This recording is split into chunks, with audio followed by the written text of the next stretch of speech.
What happens when the world's most powerful nation suddenly turns on the very partner it once called essential? Is this betrayal or simply the unveiling of America's true face? For decades, America carefully built a bond with India. One president after another, Clinton, Bush, Obama, even Trump in his first term, treated India as too important to ignore. The message was consistent. India was not just another country, it was the key to Asia's balance of power. And India, despite its long memory of colonial exploitation and past betrayals, cautiously opened its doors. But then, almost without warning, Donald Trump reversed course. The same leader who once embraced Prime Minister Modi in stadiums now dismissed India's economy as dead. The same administration that elevated the Quad quietly turned toward Pakistan, holding private meetings and offering concessions that raised eyebrows across the world. To many in India, this felt less like routine politics and more like a stinging reminder. America's friendship can be conditional, and its loyalty can change overnight. Trump's words cut deeper because they seem to confirm old suspicions that beneath the surface, America's promises were never fully safe to trust. For Indians, it was not just about one insult or one decision. It was about the shattering of an illusion carefully nurtured over decades. Once again, India is forced to ask, was this partnership ever truly built on trust, or was it always fragile, waiting to break at the first sign of convenience? The story begins at the dawn of the new millennium. When President Bill Clinton stepped onto Indian soil in March 2000, it was more than a state visit. It was a signal to the world. America had recognized that India, long overlooked, was rising. But the real pivot came under George W. Bush. His administration asked a simple but transformative question.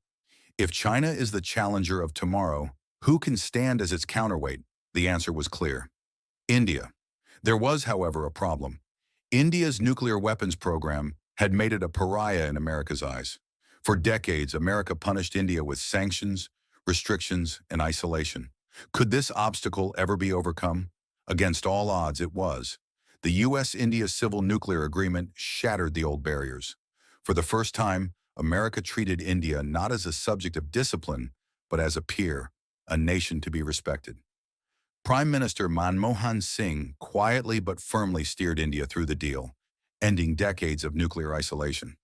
America had made a gamble that India's future was worth betting on, and for a while that gamble paid off. Barack Obama declared India central to his pivot to Asia. He endorsed India's bid for a permanent seat at the United Nations Security Council. Trade soared, student exchanges grew, and India became a pillar of U.S. strategy in the Indo-Pacific. Donald Trump, in his first term, took this further. He elevated the Quad, linking India with America, Japan, and Australia, into a real strategic counterbalance to China. In stadiums from Houston to Ahmedabad, he stood shoulder to shoulder with Prime Minister Modi, calling him a friend. Joe Biden built on that momentum, pushing for cooperation in semiconductors, fighter jets, and clean energy. In a symbolic shift, India even overtook China in exporting smartphones to America. The trajectory was upward, unstoppable, or so it seemed. Then, without warning, came the reversal. Donald Trump's second administration placed India in the highest category of problem nations, the same group as Syria and Myanmar. Pakistan, meanwhile, suddenly received warmer treatment, economic overtures, and private meetings with U.S. military leaders. Rumors swirled of backroom business ties between Trump's circle and Pakistan's elite. And then came the insult. Trump publicly dismissed India's economy as dead, a baffling statement about the world's fastest-growing large economy, now the fourth largest globally, and on track to surpass Germany within years. Why would America burn decades of patient diplomacy so recklessly? What could possibly justify turning against the very partner positioned as the counterweight to China? The mystery deepens when one looks at history. For India, this was not the first betrayal. The scars run deep. In 1965, Pakistan rolled into India with American-made tanks. In 1971, Nixon and Kissinger dispatched the USS Enterprise to intimidate India, only to be checked by Soviet intervention. In the 1980s, U.S. intelligence sharing emboldened Pakistan's plans in Siachen. In 1999, during the Kargil War, India's request for GPS imagery was denied, costing hundreds of soldiers' lives. Time and again, America's rhetoric of friendship was undercut by actions that empowered India's adversaries. So was this really a sudden reversal, or was it merely history repeating itself? Indians across the spectrum reacted with shock and anger, and then came a blunt reminder from Indian strategic circles. India will not respond immediately, but India has a long memory. Others recalled Kissinger's infamous warning, "It may be dangerous to be America's enemy, but to be America's friend is fatal." Ordinary citizens echoed the same sentiment.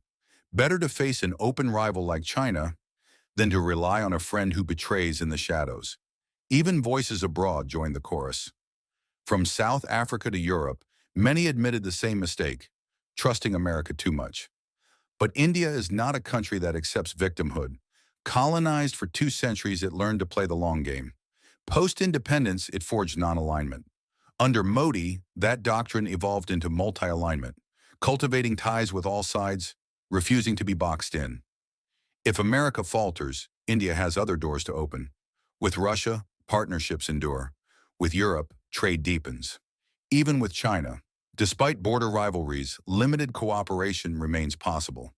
Because India's path is not defined by America's moods. It is defined by India's destiny. So what does this story reveal?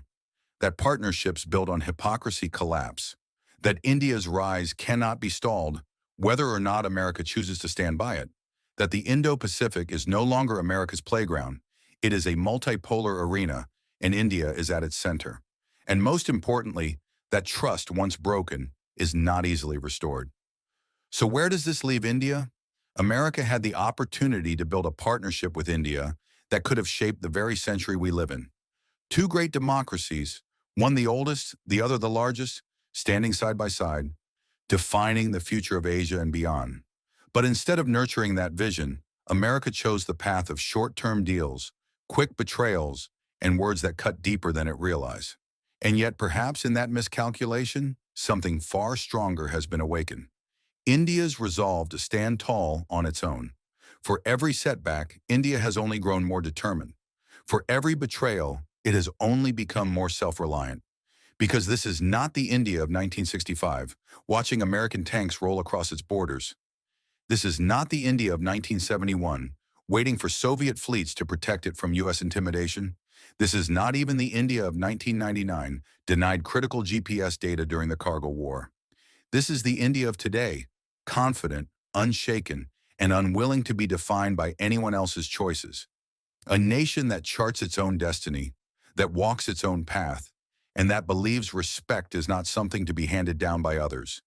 It is something to be earned, demanded, and lived. And perhaps that is the greatest lesson of all. India does not need America's validation. It will rise regardless, on its own terms, with its own vision, carrying the weight of its own history and the unshakable belief that its place in the world will never again depend on someone else's approval. But the question remains, when the next great crisis comes, will America stand beside India as a true partner, or will history repeat itself once more?